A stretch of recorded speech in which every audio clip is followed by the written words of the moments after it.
This program provides education, not advice. Sponsors pay a fee for endorsements and interviews. See the truthayf.com disclosure page for details.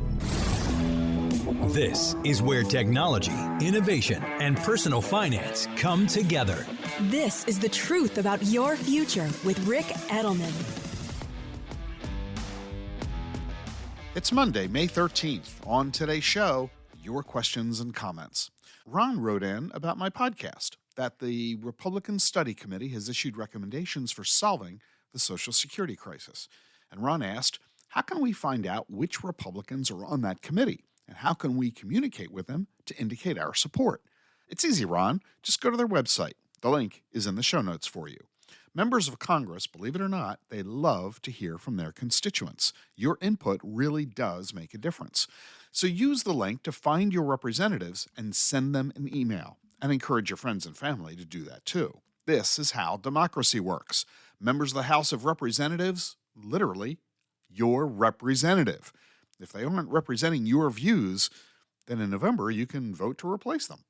And Steph Traveler 7378 wrote that what I said is a flat-out lie. She says Social Security is not facing a 24% cut and that there are zero laws on the books to cut Social Security benefits by 24%. Well, Steph, you're right and you're wrong. When I did the podcast that explained the current status of the Social Security crisis, the link to that show's in the show notes, by the way, I said that starting in 2033, if nothing is done under current law, Social Security benefits will be cut 24%. Well, since I recorded that podcast a few weeks ago, the Social Security Administration has come out with a new set of analysis, their annual report, and they now say that what they said last year is no longer valid. Last year, they said the Social Security Trust Fund would be depleted in 2033, and that at that time, benefits will be cut 24%.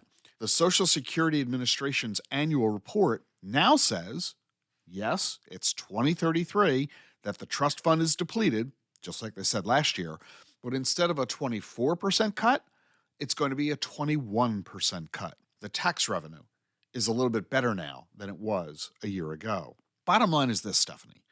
If you believe that what I'm basically saying is a flat-out lie, that there is no law on the books to cut Social Security, all I can tell you, Steph, is that you're in total denial. In fact, that's part of the problem. People just don't want to believe the facts, so they reject them, and they criticize anybody who dares to discuss it. Now, there's no law that says that in 2033, Social Security benefits are going to get cut by 21%, but there is a law that says Social Security may distribute to retirees only the money that it has. And right now, 21% of the money that it distributes comes from the trust fund.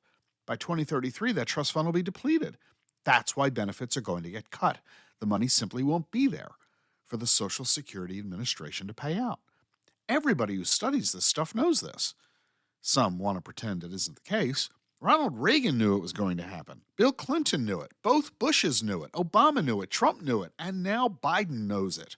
And every one of those presidents has said, I'm not going to be in office in 2033 when this thing blows up.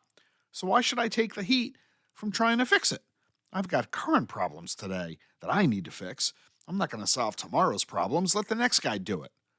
And so here we are. The sad part is that fixing it 10 years ago, 20 years ago, would have been a lot easier, a lot cheaper than fixing it today or even 10 years from now. But to say that what I said is a flat-out lie only means you're in denial. Don't say, I didn't warn you. Also got lots of comments from my YouTube channel, especially about Taylor Swift. I'll share those with you in 30 seconds. The Truth About Your Future with Rick Edelman is brought to you by Schwab. With Schwab investing themes, it's easy to invest in ideas you believe in, like online music and videos, artificial intelligence, electric vehicles, and more. Schwab's research process uncovers emerging trends. Then their technology curates relevant stocks into themes. Choose from over 40 themes. Buy all the stocks in a theme as is, or customized to better fit your investing goals, all in a few clicks. Schwab Investing Themes is not intended to be investment advice or a recommendation of any stock or investment strategy. Learn more at schwab.com/thematic investing. Thanks for being with me here on The Truth About Your Future. Rick Edelman here. If you missed my conversation with Mary Dawson about the economic impact Taylor Swift has had on the economy, the link to that podcast is in the show notes. David wrote, Taylor is boosting her name while generating huge revenue through her concerts, music, and social activities. She is, quote, investing all of her income into her image and thus paying no income taxes.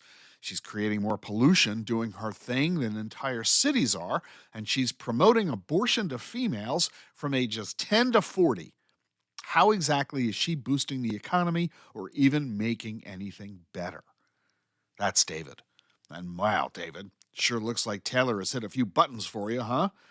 All I can say is that pretty much everything you said is wrong. Look, I'm not a big Taylor Swift fan, but to suggest that she's paying no income taxes is absurd. Her concerts, her movies, her music, they're all incredibly profitable.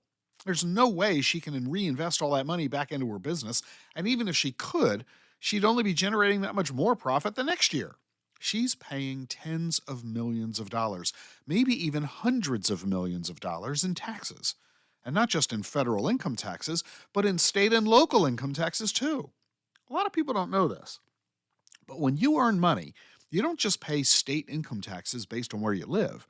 You also pay state income taxes based on the state where you earned the money. So if Taylor lives in Tennessee, I really have no idea where she lives, but if she lives in Tennessee and she does a concert in Illinois, then she has to pay Illinois income taxes based on the revenue she earned from her Chicago concert. So she's generating massive tax revenue for every state where she holds a concert. Same thing for the hotels and the restaurants and the local t-shirt sellers. All of them make money from the people who go to her concerts. It's the same thing for athletes. When a player for the Philadelphia Phillies plays a game hosted by the Arizona Cardinals, that Philly player has to pay Arizona income taxes. And yes, the states usually offer deductions, so if you pay taxes on income in one state, you don't also have to pay it in your home state. So David, you're dead wrong on this. Taylor is a money machine for every state she performs in. So is every other recording artist and professional athlete. As for her creating pollution, well, yeah, sure, her private jet does that. And the trucks that deliver her stage and equipment, they create pollution too. Not much we can do to avoid that, but seriously, are you suggesting that she's generating more pollution than entire cities? Here's a tip for you. If you want to score a political point, you'll do a benefit to yourself by not making extreme, absurd claims. Only undermines your own credibility. And as for Taylor Swift promoting abortion to females ages 10 to 40, well, I really don't know how many 10-year-olds are getting abortions, David. From what I've seen, Taylor is advocating choice, not abortion. But I get it. You're opposed to abortion, obviously. I'll tell you what I'm opposed to. I'm opposed to high school dropouts who happen to be rich and famous because of their singing voices or their acting talent or their skill with a basketball decide that they ought to be telling me how I ought to feel about abortion or the environment or racism or whatever else is the social issue they care about. I appreciate Taylor having a viewpoint. We should all have a viewpoint. But I don't know that she has any particular expertise in this particular topic. And just because she has a platform doesn't make her an expert. So, David, I don't agree with what you accused Taylor of saying, but I do agree that she shouldn't really be saying anything that she's not an expert in. So my real advice to Taylor Swift is not to shut up, but instead to really become an expert. Give us a legitimate reason to listen to you when you talk about politics or social issues. Otherwise, you're just like that woman in that TV commercial from the 80s when she said, "I'm a tennis pro and a mother, so I know about skin problems." Really? So, David, that's exactly how Taylor Swift is boosting the economy. And maybe, just maybe, she's even making things better as well. On that same podcast with Mary Dawson, we talked about building credit for millennials. That caused one listener, Zulk SOD, to write that what I said was a load of crock, just a wives' tale made up by credit unions to make money. And Silveri-Bis55 wrote that inquiring about new lines of credit can hurt your credit score as much as having too many credit cards. And Andrew said in all caps, "Do not carry a balance on a credit card ever." So let me reply to each of these I'll do that in 30 seconds. How should you think about Bitcoin? Turn to a specialist. For 6 years, Bitwise has been helping investors access crypto. Bitwise manages the world's largest crypto index fund. They also offer 6 crypto ETFs. You get cutting-edge insights, expert Bitcoin research, and a nationwide team to help. Bitwise helps investors and advisors navigate crypto with confidence. Partner with a specialist. Look for ETFs backed by Bitwise. BitwiseInvestments.com. Carefully consider the extreme risks associated with crypto before investing. Welcome back to The Truth About Your Future. I'm Rick Edelman. The guy who wrote to me that email was really mad, but Zulk, your anger is really misplaced. Credit unions are the good guys. They are owned by their members, the depositors. Therefore, you'll find the highest rates on savings accounts, the lowest rates on loans compared to commercial banks. I'm not sure why you chewed out credit unions. I wonder if maybe you had a bad experience with one once. And Silveri, Biss, 55, you're right. Even asking about a loan can have the same impact on your credit score as getting a loan. It's the same thing with insurance companies. If you ask about a claim, that's the same as actually filing a claim. You ask too often, your rate's going to rise on your policy, or it might even get canceled. And Andrew said it best. On my podcast with Mary Dawson, I wasn't trying to suggest that you ought to carry a credit card balance. I merely said that if you are carrying a balance, here's the least evil way to handle it. But Andrew was right. The best approach is to pay off that card in full every month on time and never incur any interest expense. On my podcast about real estate brokers in crisis, Larry wrote that a 6% commission on a $200,000 house is quite a bit different from a $2 million house. Wouldn't the same amount of time and effort a realtor puts into be roughly the same, he asks? He says, I think the commission should be on a sliding scale based on the property's value. As the price of the house goes up, the commission rate should go down. Larry, you make a valid point. But agents who sell those expensive homes will give you a counter-argument. They will say that they spend a lot more money to sell an expensive house than they spend to sell a cheap house. They run ads in glossy magazines. They produce videos. It can take years to sell multi-million-dollar houses. They need additional income to cover all of this. But still, Larry, I think you have a point.